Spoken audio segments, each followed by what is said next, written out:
संसद सुरक्षेच्या मुद्द्यावर गदारोळ करणाऱ्या एकूण 15 खासदारांचं निलंबन। लोकसभेच्या 14 तर राज्यसभेच्या एका खासदारावर निलंबनाची कारवाई।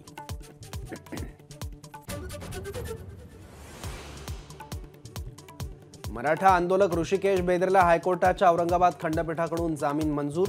जालना बीडला जाण्यास 3 महिन्यांची मनाई।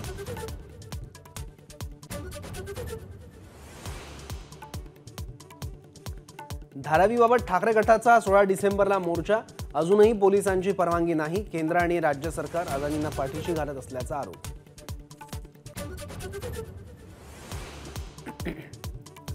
पुणे पोटनिवडणूक घेण्याबाबत हायकोर्टाचे निर्देश। निवडणूक आयोग सुप्रीम कोर्टात गेल्यास याचिकाकर्ते कॅव्हेट दाखल करणार।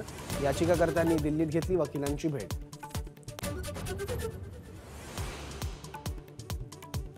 महादेव ॲप प्रकरणी भाजप आमदार आशिष शेलार यांची लक्षवेधी। एनआयकडे तपास देण्याची मागणी।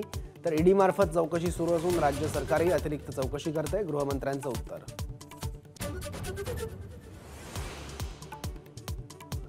ऑनलाईन गेमिंगची जाहिरात सेलिब्रिटींनी करण्यावर नियंत्रण आणा। आमदार बच्चू कडूंची मागणी। सवय लागेल अशा गोष्टींची जाहिरात करू नका। फडणवीसांचं आयकॉन्सना आवाहन।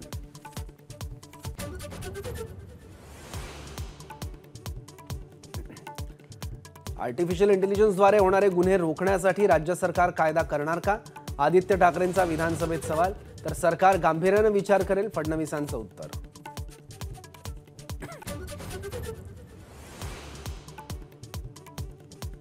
जुन्या पेन्शनची मागणी करणाऱ्या संघटनांची बैठकीत चर्चा। अर्थसंकल्पीय अधिवेशनापर्यंत पेन्शन संदर्भात योग्य निर्णय घेऊ। मुख्यमंत्री शिंदेंचं उपमुख्यमंत्री अजित पवारांचं आश्वासन।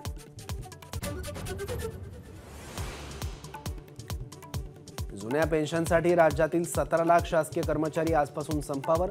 नाशिक आणि छत्रपती संभाजीनगरमध्ये शासकीय रुग्णालयातील कर्मचाऱ्यांचं आंदोलन।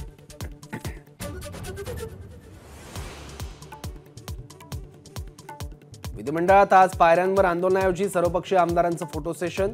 मतभेद बाजूला ठेवत सत्ताधारी विरोधकांचे रंगले हलके फुलके क्षण।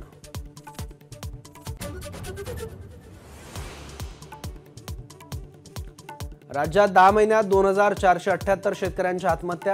सरकारची लेखी उत्तरात कबुली। अमरावती विभागात सर्वाधिक शेतकरी आत्महत्या।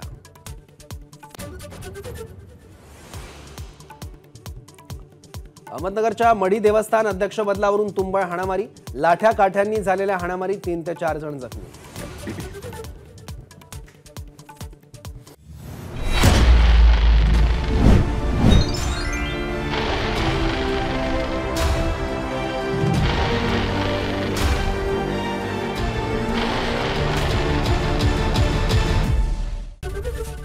एबीपी माझा, उघडा डोळे बघा नीट।